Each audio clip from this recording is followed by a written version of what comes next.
आज आपण इडली, डोसे, अप्पे ह्याबरोबर जी चटणी बनवतो ती चटणी पाहणार आहोत। तर ही चटणी मी तुम्हाला एक वेगळ्या पद्धतीने दाखवणार आहे। ह्याची चव इतकी अप्रतिम लागते की तुम्ही ही दरवेळेसच बनवाल खाण्यासाठी। डोसे, अप्पे, इडली केल्यानंतर नक्कीच व्हिडिओ पूर्ण पहा। रेसिपीला सुरुवात करूया। एक छोटी वाटी कढईमध्ये मी शेंगदाणे घातलेले आहे। छान मध्यम गॅसवर आपल्याला शेंगदाणे पहिले खरपूस असे भाजून घ्यायचे आहेत। मध्यम गॅसवर जर शेंगदाणे भाजणार असाल तर अशा प्रकारे सतत हलवत राहायचे, जेणेकरून शेंगदाणे हे खाली लागणार नाही। तर पहा, इथे आपले शेंगदाणे छान भाजले गेलेले आहे। शेंगदाणे भाजले की नाही हे कसे समजावे? शेंगदाण्याचे साल हे अगदी वेगळे होतात शेंगदाणे भाजल्यानंतर, किंवा शेंगदाणे कढईमध्ये उडायला लागतात, शेंगदाण्याचा आवाज येतो भाजल्यानंतर। तर पहा, मस्त खरपूस असे शेंगदाणे इथे आपले भाजून झालेले आहेत। गॅस आता मी इथे बंद केलेला आहे आणि एका प्लेटमध्ये मी थंड होण्यासाठी शेंगदाणे काढून घेत आहे। शेंगदाणे छान आता थंड झालेले आहे। अजून साहित्यामध्ये आपल्याला काय काय लागणार आहे ते पाहूयात। तर पहा, इथे मी असे खोबरे कापून घेतलेले आहे। यापेक्षा तुम्ही खोबऱ्याचे प्रमाण जास्तही ठेवू शकता। 3 ते 4 हिरवी मिरची इथे मी घेतलेली आहे। तिखटाचे प्रमाणही तुम्ही कमी जास्त करू शकता। आणि 3 ते 4 लसणाच्या पाकळ्या घेतलेल्या आहेत। 2 ते 3 आल्याचे तुकडे घेतलेले आहेत। भरपूर अशी कोथिंबीर घेतलेली आहे इथे मी। आता हे सर्व जे जिन्नस आपण घेतलेले आहे तो एक मिक्सर जार घ्यायचा आहे आणि त्यामध्ये सर्व जिन्नस आपण घालून घेणार आहोत। शेंगदाण्याची साले काढून घेतलेली नाही मी, आहे तसे शेंगदाणे इथे मी वापरणार आहे। आता पहिले आपण हे छान बारीक असे ग्राइंड करून घेऊयात मिक्सरला। पहिले अजिबात पाणी घालायचं नाही, कारण जर तुम्ही पहिले पाणी घातलं तर खोबरे लवकर बारीक होत नाही। तर पहा, पहिले मी असं बारीक करून घेतलेलं आहे। त्यानंतर आता आपण ह्यामध्ये थोडेसे पाणी घालणार आहोत। पाणी घातल्यानंतर आता परत आपण छान मिक्सरला फिरवून घेणार आहोत। तुम्हाला जर पाणी कमी वाटले तर थोडेसे पाणी तुम्ही अजून घालू शकता। तर पहा, इथे तुम्ही पाहू शकता मस्त आपली इथे चटणीचा पूर्ण बॅटर तयार झालेला आहे। पाहू शकता मस्त आपली चटणी तयार झालेली आहे इथे। आता इथून पुढचा व्हिडिओ तुम्हाला वाटेल स्किप करायचा आहे, पण बिलकुल नाही, तुम्ही नक्की व्हिडिओ शेवटपर्यंत पहा। पूर्ण व्हिडिओ खूप महत्त्वाचा आहे, कारण ही जी चटणी आहे ती एकदम टेस्टी अशी तयार होणार आहे।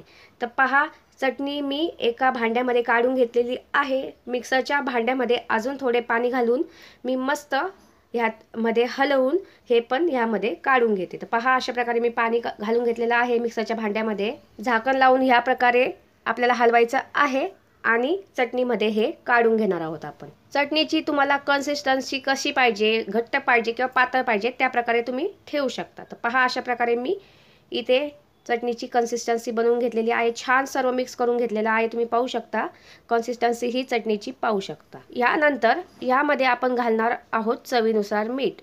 अर्धा छोटा चमचा यामध्ये मी मीठ घालून घेतलेले आहे। त्यानंतर चटणीला अधिकच टेस्ट येण्यासाठी मी यामध्ये पहा छोट्या चमच्याने 1 चमचा साखर घालून घेते। ही साखर तुम्ही अवश्य घाला, खूप छान टेस्ट येते अशी 1 छोटा चमचा साखर घातल्याने। त्यानंतर इथे पहा माझ्याकडे दही आहे, तर 1 चमचा ह्यामध्ये मी दही घालून घेतलेला आहे। दहीने खूप चटणीला छान टेस्ट येते। नक्की अशा प्रकारे तुम्ही चटणी नक्की बनवून पहा घरी, आणि कशी झाली हे मला नक्की तुम्ही कमेंट बॉक्समध्ये कळवा। नंतर घातलेले सर्व जिन्नस आपण परत छान प्रकारे मिक्स करून घेतलेलं आहे। आता आपल्याला चटणीला फोडणी द्यायची आहे। तर फोडणी कशी द्यायची आहे त्यामुळे व्हिडिओ कुठेही स्किप करायचं नाही, तुम्ही शेवटपर्यंत पाहत राहायचं आहे। गॅसवर इथे मी छोटे पातेले ठेवलेले आहे। तुमच्याकडे जर तडका पॅन असेल तर तुम्ही इथे वापरू शकता। त्यामध्ये मी 2 चमचे तेल घातलेलं आहे। तेल थोडंसं गरम झाले की यामध्ये मी घालणार आहे 1 मोठा चमचा जिरे आणि अर्धा चमचा मोहरी। थोडेसे तेल गरम झाले की गॅस आपल्याला कुठेही मोठा करायचा नाहीये, इथे मंद गॅसवर आपण ही फोडणी तयार करणार आहोत। तर पहा, जिरे मोहरी फुलले की यामध्ये घालायचा आहे आपल्याला कढीपत्ता। अगदी मंद गॅसवर आपल्याला ही फोडणी तयार करून घ्यायची आहे। तर पहा, मस्त कढीपत्त्याची ही पाने छान कडक अशी कुरकुरीत झालेली आहे। मस्त आपली तेलामध्ये फुललेली आहे। गॅस बंद करायचा आहे आणि लगेच ही फोडणी या चटणीमध्ये आपल्याला टाकून घ्यायची आहे। अगदी साध्या सोप्या पद्धतीने मी तुम्हाला ही चटणी दाखवलेली आहे आणि याची टेस्ट जर तुम्ही म्हटली तर इतकी अप्रतिम लागते की तुम्ही ही चटणी जी आहे ती दरवेळेस खाण्यासाठी बनवा। आता पहा, टाकलेली फोडणी छान परत यामध्ये मिक्स करून घ्यायची आहे। त्यानंतर मी परत यामध्ये भरपूर अशी कोथिंबीर घालून घेते।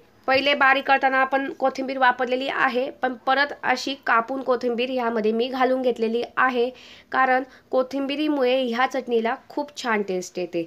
जेवढी तुम्ही कोथिंबीर या चटणीमध्ये जास्त वापराल तेवढी तुमच्या चटणीची टेस्ट ही वाढते। ही चटणी तुम्ही आप्पे, इडली, डोसे किंवा इतरही वेळेस तुम्ही बनवून खाऊ शकता। खूप टेस्टी अशी ही चटणी लागते, नक्की बनवून पहा आणि बनवल्यानंतर कशी झाली हे मला कमेंट बॉक्समध्ये कळवा। त्याबरोबरच माझे चॅनल सबस्क्राईब करून घ्या।